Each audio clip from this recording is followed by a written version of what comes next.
Bismillah, Assalamualaikum warahmatullahi wabarakatuh. Alhamdulillah, alhamdulillahi rabbil alamin. Wassalatu wassalam ala khairul anbiya'i wal mursalin, nabiyyina Muhammadin wa ala alihi wa sahbihi ajma'in. Yang kami hormati Ibu Hajah Sulastri sebagai tuan rumah, alhamdulillah matur nuwun jamuannya yang hangat.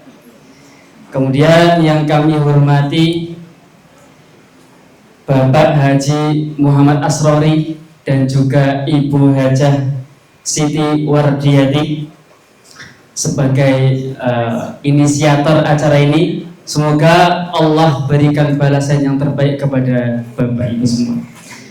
Kemudian yang tak lupa kami hormati juga Bapak Ibu jamaah haji maupun umroh Nur Ramadan dan Mutiara Ka'bah.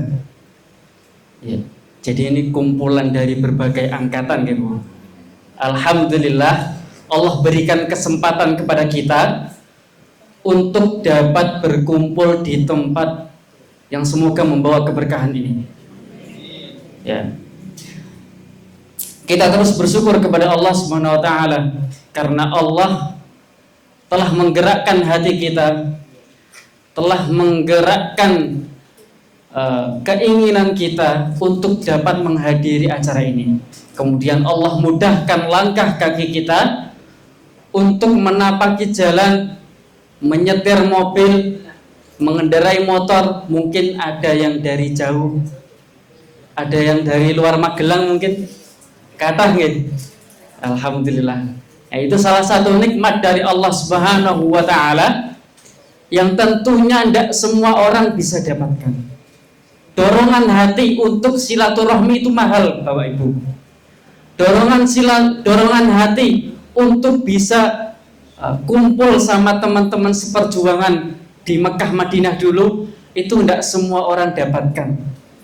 Jadi kita layak untuk bersyukur kepada Allah Subhanahu wa taala karena Allah masih berikan nikmat yang ini.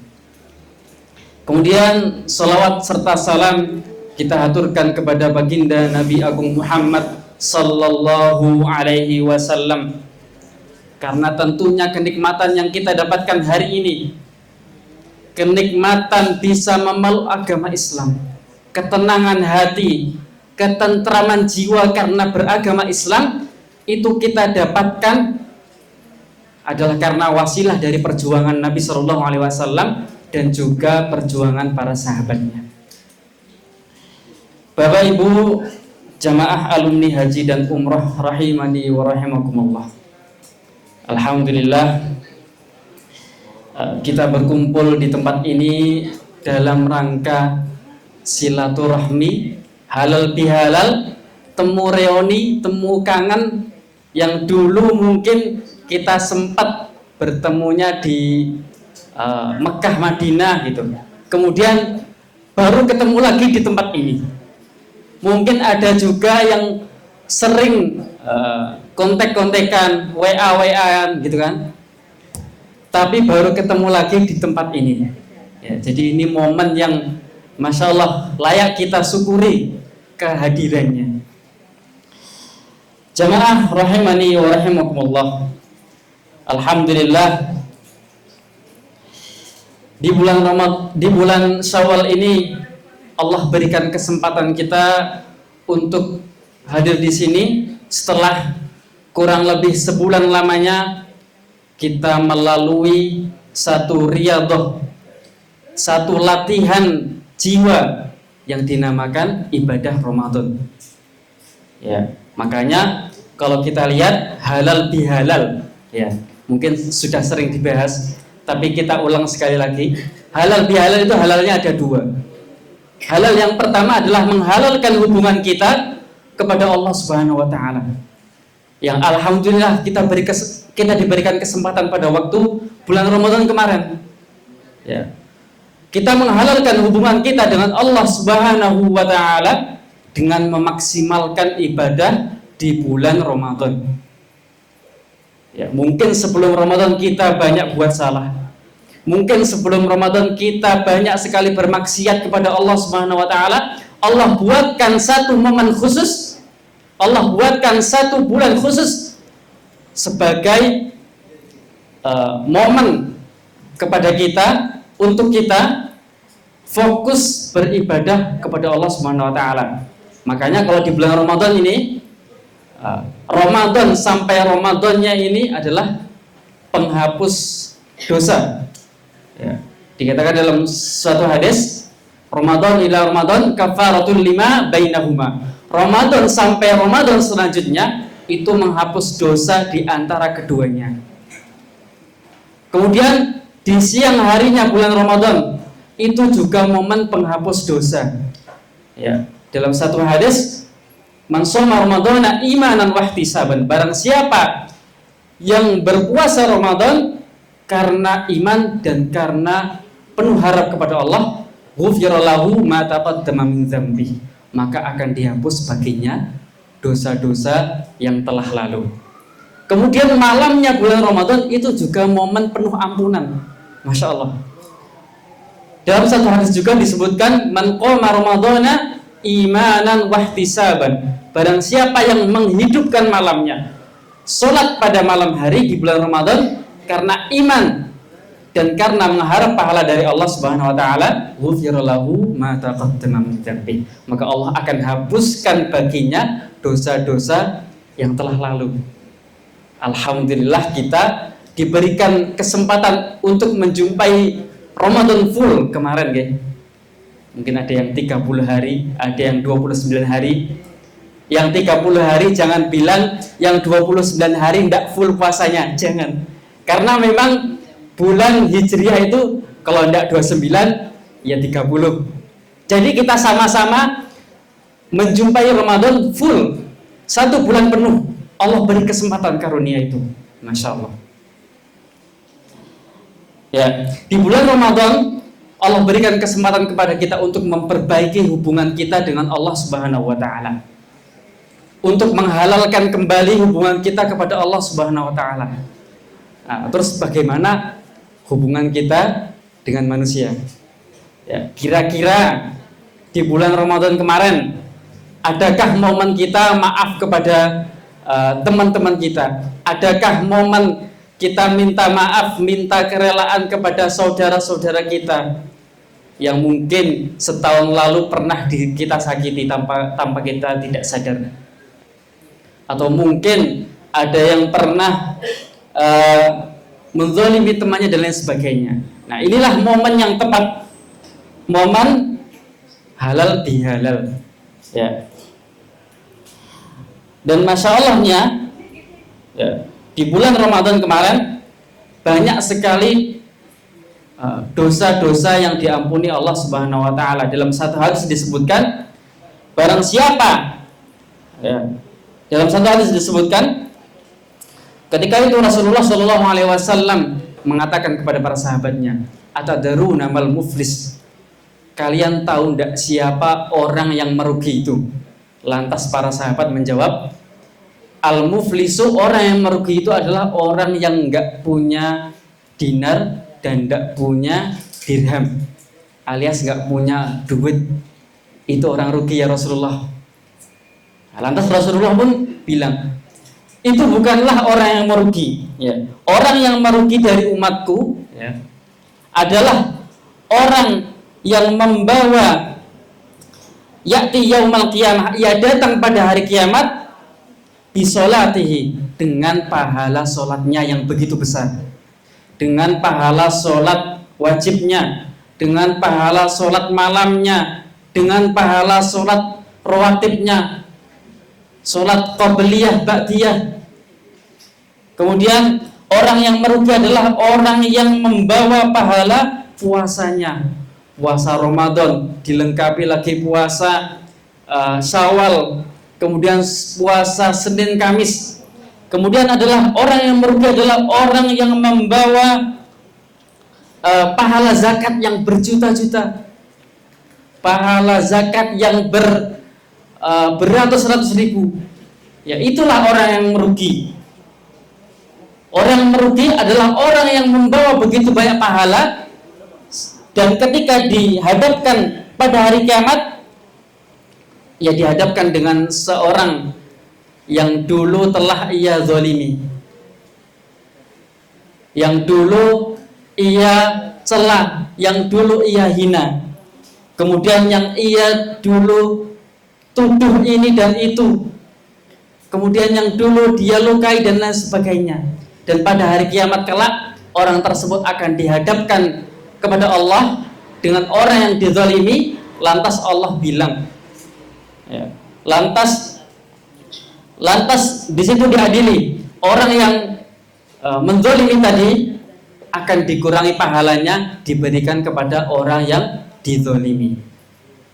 Kemudian datang lagi seseorang mengambil lagi pahalanya orang yang menzalimi tadi, diambil kemudian dikasihkan kepada orang yang dizalimi. Terus seperti itu sampai habislah pahalanya dan tersisa dosa-dosanya.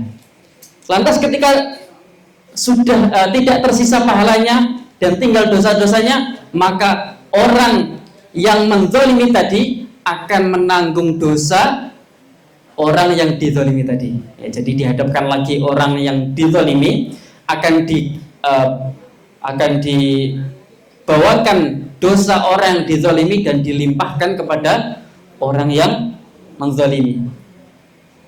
Maka di sini ada satu perkataan Imam As-Tsauri yang begitu mengagetkan. Beliau berkata, la antalqallaha ta'ala bisab'ina dzamban. Seandainya Anda bertemu kepada Allah dengan 70 dosa, dalam satu riwayat lagi 1000 dosa, fima bainaka wa bainahu, yang dosa itu adalah tentang dia, hubungan dia dengan Allah Subhanahu wa taala. Ahwanu 'alaika min antalqahu bi dzambin wahidin, maka itu lebih ringan ketimbang ketika engkau membawa dosa yang hubungannya dengan manusia. Ya.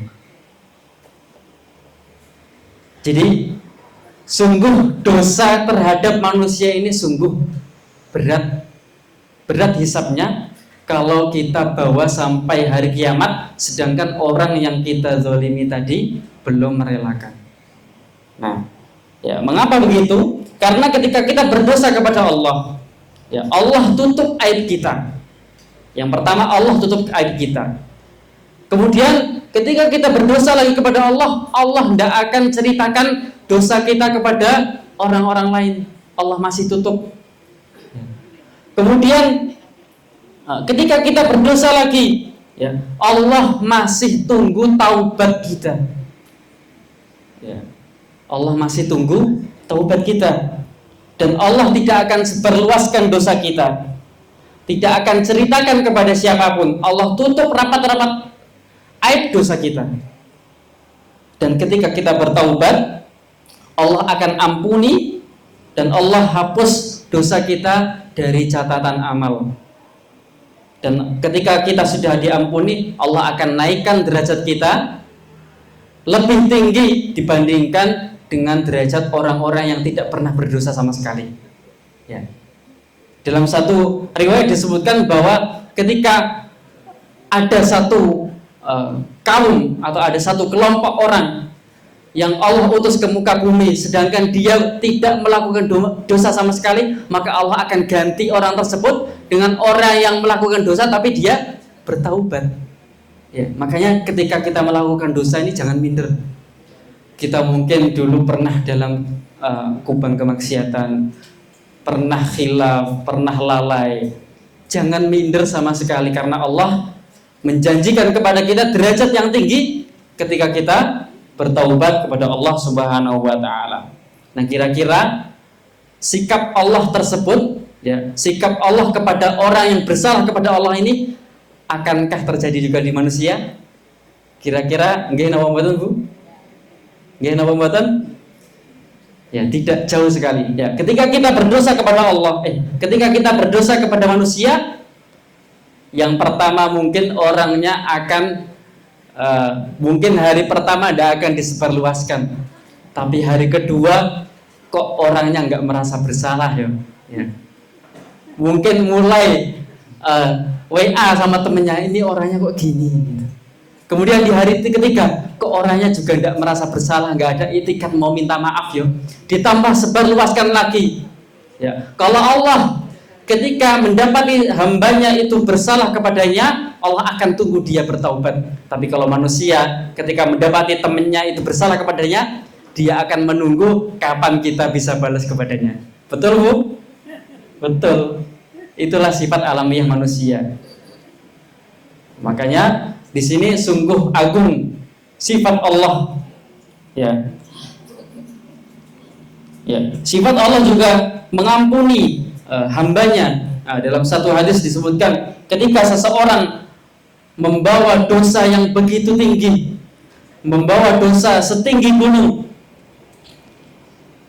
ghafartu laka, maka Allah akan ampuni juga. Dan ketika anak Adam membawa dosa-dosa hampir memenuhi bumi, Allah juga akan mengampuni dosa tersebut. Ya, ketika kita membawa dosa-dosa, ketika seorang anak Adam membawa dosa-dosa lebih besar dari bumi dan langit, maka Allah akan tetap mengampuninya. Ya, inilah kemuliaan Allah Subhanahu wa taala. Ya. Kemudian ada satu hadis Nabi Shallallahu Alaihi Wasallam yang menyebutkan ketika Allah Subhanahu Wa Taala ini menerima taubat atau menjumpai taubatnya seorang hamba, itu rasa senangnya melebihi dari rasa senang seorang manusia atau seorang hamba. Rasa senang Allah itu melebihi rasa senang seorang hamba ketika ia pergi ke gurun, kemudian di gurun itu hilang untanya, ia mencari sampai setengah mati, kemudian karena sudah berputus asa, orang tersebut tidur, dan ketika bangun menjumpai untanya dalam keadaan baik-baik saja tanpa kurang suatu apapun. Nah, kira-kira bahagia apa betul itu? Bahagia. Setelah pencarian panjang di gurun pasir, kehilangan ontanya, ya kan? Kehilangan ontanya, mencari kesana kemari, dari ujung ke ujung, kok nggak nemu-nemu. Kemudian dia berteduh, tidur, bangun-bangun, kok alhamdulillah ontanya ini datang tanpa suatu kurang apapun. Dan ketika ia menjumpai ontanya tersebut, sampai-sampai orang tersebut bilang, Allahumma anta abdi, ya Allah, sesungguhnya engkau adalah hambaku dan aku adalah Tuhanmu. Saking bahagianya ya. Orang kalau saking bahagianya kadang belibet, ketemu anaknya sampai salah nyebut si A, si B, si C gitu. Kadang sampai salah nyebut, alhamdulillah ini datang, ternyata ini yang datang gitu, dan lain sebagainya. Nah, itulah rasa bahagianya seseorang ketika menjumpai untanya yang sudah seharian ia cari sampai setengah mati. Senang banget, dan Allah lebih senang ya. Rasa senang Allah melebihi rasa senang orang tersebut ketika menjumpai seseorang yang bertaubat kepada Allah Subhanahu wa taala. Ya. Sampai-sampai dosanya manusia ya. Kalau manusia ya tadi, kalau manusia ketika kita berdosa kepadanya, yang pertama pasti akan disimpan kesalahannya, didendam. Kemudian yang kedua, ketika orang tersebut tidak memohon maaf, pasti akan diceritakan kepada yang lain. Kemudian kalau sampai diceritakan kok enggak minta maaf, ya minimal akan ada niatan untuk balas dendam dan seterusnya. Ya. Makanya inilah beratnya dosa kepada manusia, karena nanti kalau kita membawa dosa seberat apapun, tapi masih ada satu dosa terkait manusia, pasti akan Allah adili walaupun kita sampai marah-marah kepada Allah. pasti akan Allah adili selama orang tersebut belum merelakan ya dosa saudaranya. Nah, makanya inilah hasil penalaran ulama-ulama terdahulu ya. Hasil penalaran ulama-ulama terdahulu, kalau kita Ramadan ini sudah Allah berikan kesempatan untuk memperbaiki hubungan kita dengan Allah Subhanahu wa taala, kayaknya perlu satu momen yang kita bisa menghalalkan hubungan kita dengan sesama kita. Ya, makanya ulama-ulama terdahulu mencetuskan satu konsep ini ya, konsep halal bihalal. Halal yang pertama adalah menghalalkan hubungan kita dengan Allah, dan halal yang kedua adalah menghalalkan hubungan kita dengan manusia. Ya, mungkin walaupun kita jarang bertemu, jarang saling sapa, jarang kontek-kontekan, tapi kan tidak tahu kita sebagai orang yang pernah bersalah kadang tidak ngerasa salah, tapi orang yang kita salahi atau kita zolimi itu kadang masih nyimpen, ya kan? Nyimpennya itu lama, tidak cukup sehari 2 hari, sebulan 2 bulan. Tapi kalau kita orang yang menzolimi atau yang berbuat salah kepada orang lain, kadang sehari wes lupa, kita sudah lupa kadang. Ya, makanya ada momen di bulan Ramadan maaf-maafan. Ketika sudah halal hubungan kita kepada Allah, kita perlu satu lagi menghalalkan hubungan kita dengan manusia. Ya. Dan uniknya ini ada satu yang unik, Bapak Ibu.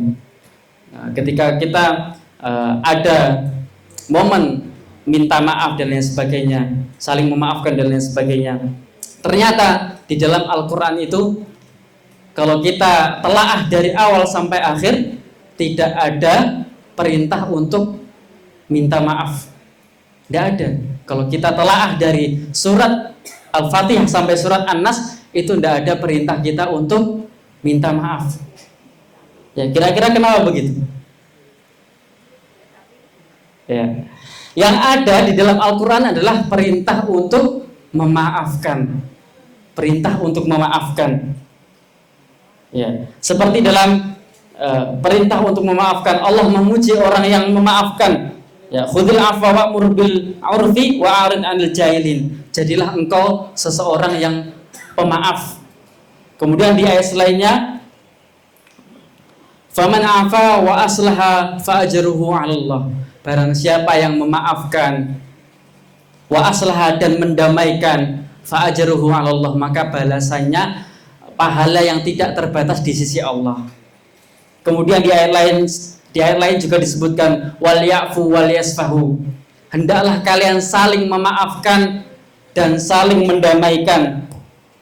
Di ayat lain juga disebutkan Allah memuji orang yang menahan amarah dan memaafkan.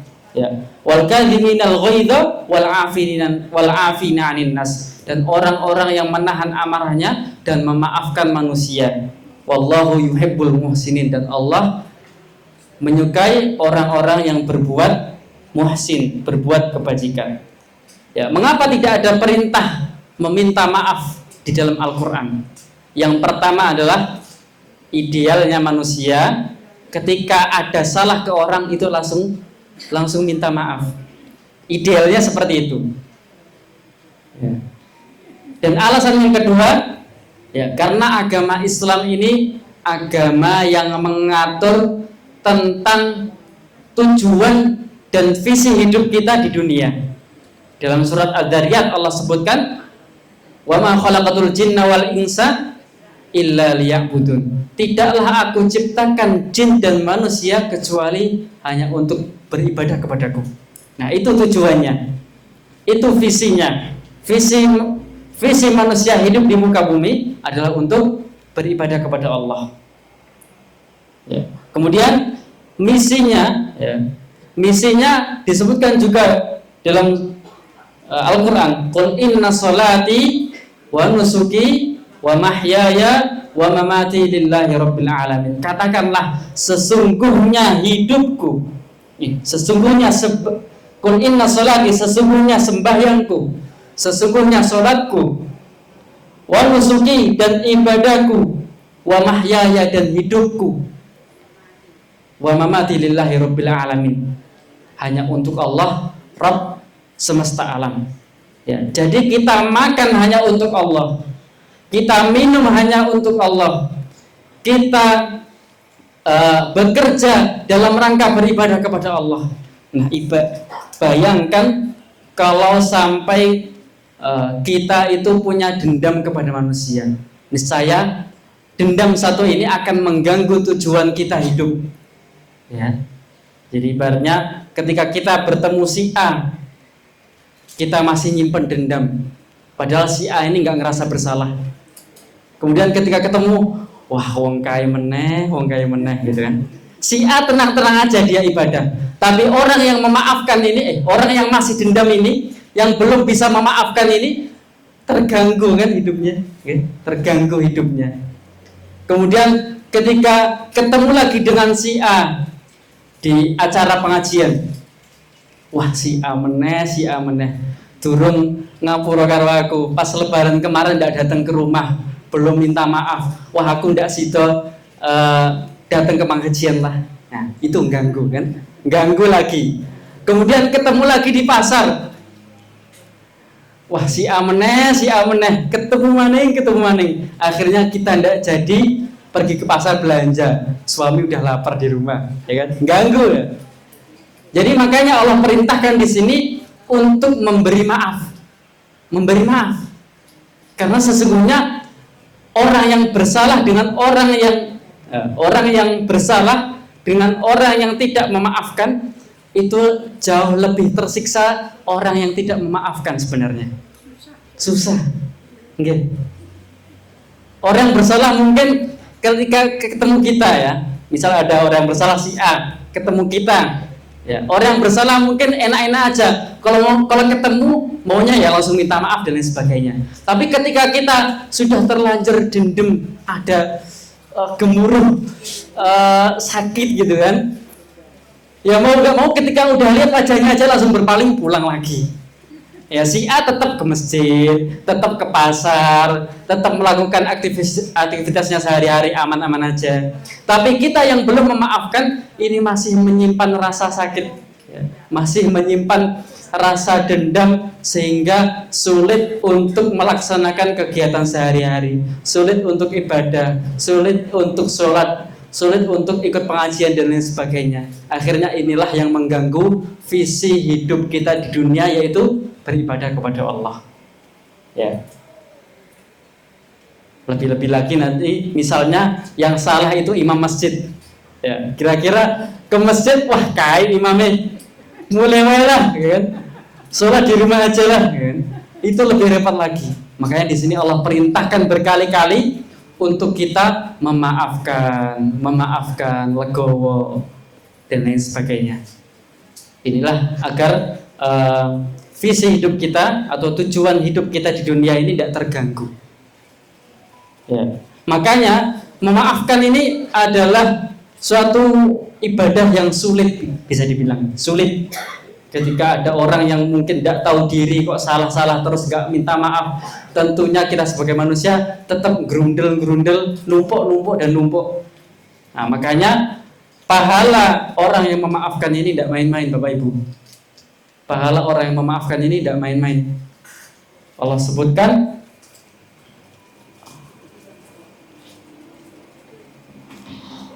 faman afa wa aslaha fa ajruhu 'ala Allah. Barang siapa yang memaafkan dan mendamaikan, maka ganjarannya itu ada pada Allah, atau hitungan Allah, tidak ada batasnya.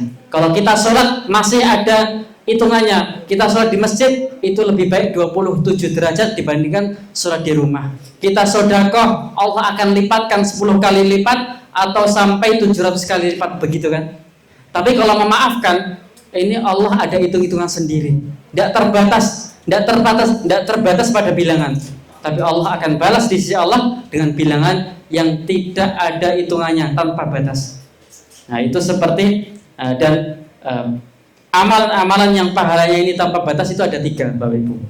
Yang pertama adalah sabar, Yang pertama adalah sabar. Innama yuwaffas sabiruna ajrahum bighairi hisab. Sesungguhnya Allah akan mencukupkan pahala bagi orang-orang yang bersabar dengan pahala bighairi hisab, yang tanpa hitungan, tanpa batas. Berat. Kemudian di dalam hadis disebutkan fa inna shaumali wa ana ajzibi. Ya, jadi pahala amalan yang pahalanya itu tanpa batas. Yang kedua adalah puasa. Nah, dalam satu hadis disebutkan fa inna shaumali wa ana ajzibi. Sesungguhnya puasa itu hanya untukku dan aku sendiri yang akan membalasnya. Tidak pakai hitungan 10 kali lipat, tidak pakai hitungan 700 kali lipat. Allah sendiri yang tahu hitung-hitungannya. Kemudian yang ketiga adalah memaafkan. Faman afa wa aslaha fa ajruhu 'ala Allah. Barang siapa yang memaafkan dan mendamaikan, maka pahalanya itu ada pada sisi Allah. Hitung-hitungannya Allah sendiri yang akan membalasnya. Ya, maka ada satu kisah. Pada saat itu cicitnya Nabi Shallallahu Alaihi Wasallam, cucunya Ali bin Abi Thalib, Ali Zainal Abidin, ya, bin Husain bin Ali bin Abi Thalib. Ya, seketika itu beliau itu menjadi saksi terbunuhnya keluarganya di Karbala. Jadi keluarganya Husain itu dibantai atau dibunuh di Karbala oleh orang-orang yang tidak suka dengan beliau. Ya, beliau ini menjadi saksi terbunuhnya keluarganya di Karbala. Dan seketika itu beliau tumbuh dan besar menjadi seorang yang alim, orang yang bersabar, orang yang gemar sedekah dan lain sebagainya. Ya Allah, beliau Imam Ali Zainal Abidin wakafkan rumahnya itu sebagai tempat penampungan kepada orang-orang miskin, orang-orang yatim, anak-anak yatim, dan orang-orang yang tidak mampu. Nah, kemudian seketika itu orang-orang yang membunuh keluarganya Husain ini, keluarganya Ali Zainal Abidin ini, tumbuh menjadi pejabat di daerahnya. Ada yang menjadi pejabat, ada yang menjadi orang kaya, ada yang menjadi saudagar dan lain sebagainya. Hingga pada saat itu datang bala dari Allah Subhanahu wa taala, yang pejabat jadi orang biasa, jadi rakyat jelata, kemudian yang kaya raya Allah hilangkan hartanya, Allah jadikan dia miskin dan lain sebagainya, hingga akhirnya orang-orang yang terlibat dalam pembunuhan ini pindah ke Madinah. Dan ketika pindah ke Madinah, Ali Zainal Abidin ini menampung orang-orang tersebut, orang-orang yang dahulunya membunuh keluarganya. Ali Zainal Abidin tampung, kemudian rawat mereka, rawat anak-anak mereka, beri makan dan lain sebagainya. Nah, sampai-sampai orang-orang ini bertanya, mengapa engkau merawat orang-orang yang dulu pernah membunuh bapak ibumu, pernah membantai keluargamu, pernah membunuh keluargamu? Kemudian Imam Ali pun menjawab, dendam itu diibaratkan, ya, dendam itu kalau diibaratkan, ibarat kita meminum segelas racun dan berharap orang lain yang akan terbunuh. Ya. Jadi dendam itu ibarat kita meminum segelas racun, meminum racun, tapi kita berharap orang lain yang akan terbunuh. Kan tidak mungkin, ya. Jadi dendam itu sejatinya adalah kita meminum racun, yang kita sendiri yang akan terbunuh. Ya. Makanya kalau orang yang tidak memaafkan, kita dendam kepada orang lain. Ya, kita dendam kepada orang lain.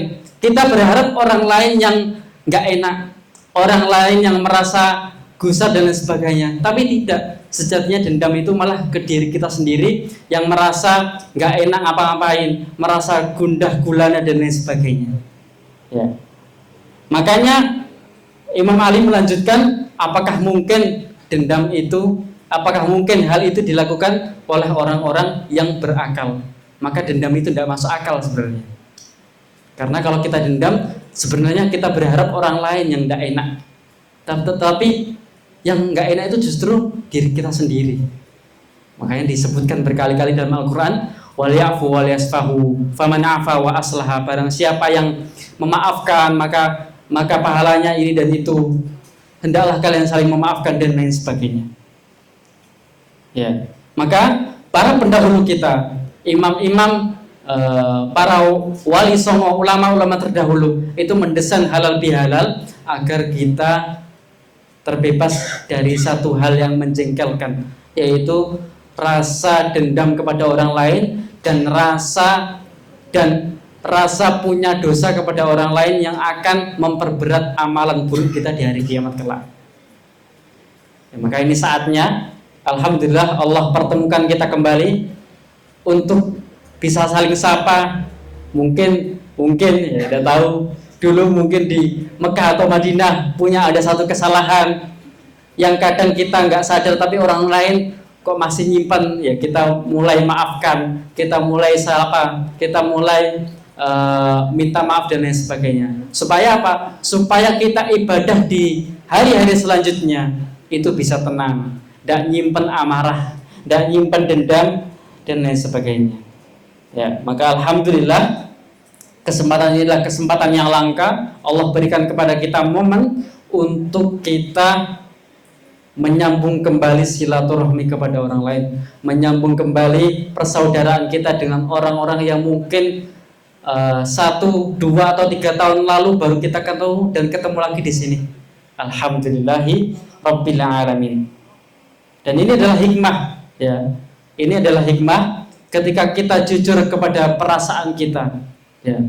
Kita dendam, kita hanyutkan dendam tersebut, kita ikhlaskan, maka itu akan mempermudah hidup kita di dunia dan akan menjadi jalan pintas, menjadi tabungan yang begitu berat di akhirat kelak, di hari kiamat kelak. Amin ya rabbal alamin.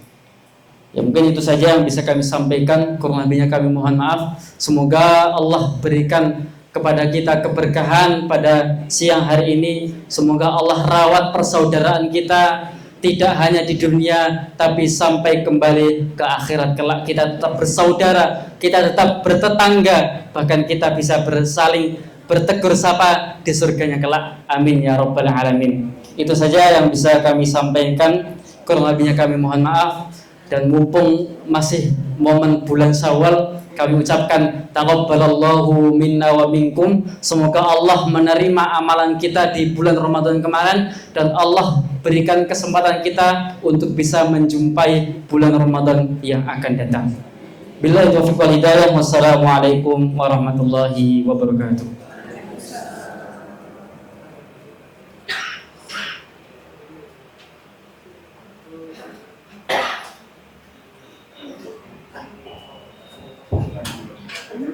Baik.